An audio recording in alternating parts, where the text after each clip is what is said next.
दो रेखाओं के बीच बनने वाला कोण दिया जाता है tan थीटा बराबर m1 माइनस m2 बटे 1 प्लस m1 m2। ये होता है सूत्र दो रेखाओं के बीच बनने वाले कोण का। तो जब इस सूत्र के हिसाब से हम देखें तो ये लिख सकते हैं हम कि दोनों रेखाओं के बीच में 60 डिग्री का कोण बनता है। तो tan 60 बराबर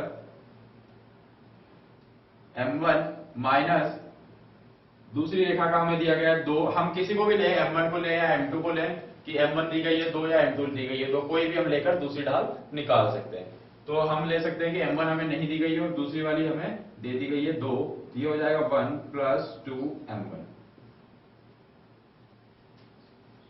अब हमें पता है कि tan 60 का मान होता है √3, फिर m1 माइनस m2 बटे 1 प्लस 2m1 m2 हमारे पास है, 2m1 हमारे पास है। तो इससे हम निकालेंगे इसका m1 का मान, और इसके लिए हम इस मोड को खोलेंगे, और इस मोड को अगर हम खोलेंगे तो हमें लिखना पड़ेगा प्लस माइनस में m1 माइनस 2 बटे 1 प्लस 2m1। हमें इसको लिखना पड़ेगा प्लस माइनस में। क्यों लिखना पड़ेगा? क्योंकि ये हमारे पास है मोड में, इसलिए हम इसको खोल के प्लस में लिख देंगे। तो अब जो समीकरण बनता है, या तो हम इधर प्लस माइनस लगा दें या इस √3 के साथ प्लस माइनस लगा दें, कहीं भी हम अगर प्लस माइनस लगाएं और फिर हम निकालते हैं m1 का मान। तो m1 के मान के लिए हम क्या करेंगे, ये हो जाएगा m1 माइनस 2 बराबर प्लस माइनस √3 गुणा 1 प्लस 2m1। हम इस 1 प्लस 2m1 को इधर उठा के लाए, साथ में इस प्लस माइनस को भी हम इसके साथ ले आए, ताकि हमारे पास आ गया प्लस माइनस √3 1 प्लस 2m1।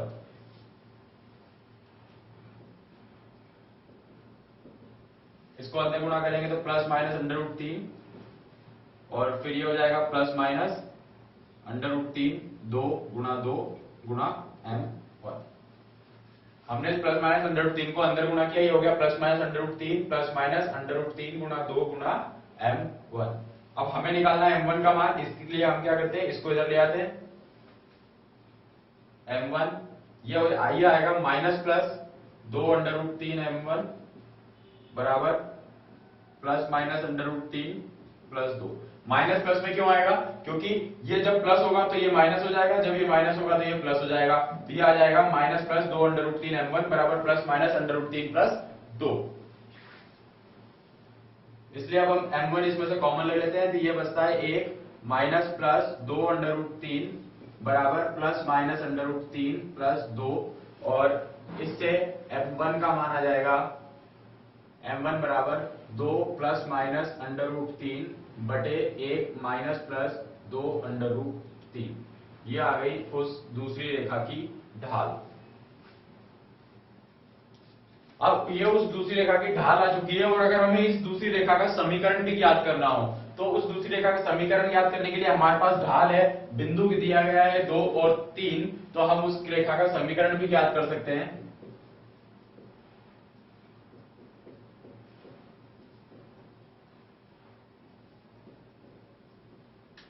तो रेखा का समीकरण हम किस तरह से ज्ञात कर सकते हैं? हमें पता है y माइनस y1 बराबर m गुणा x माइनस x1 होता है, तो इसलिए y में से y बन जाएगा, तो ये आएगा यहाँ पर 3m की जगह पर हमें ये पूरी ढाल लिखनी पड़ेगी। ये है 2 प्लस माइनस √3 बटे 1 माइनस प्लस 2 √3 गुणा x माइनस x1 यानी कि x माइनस 2।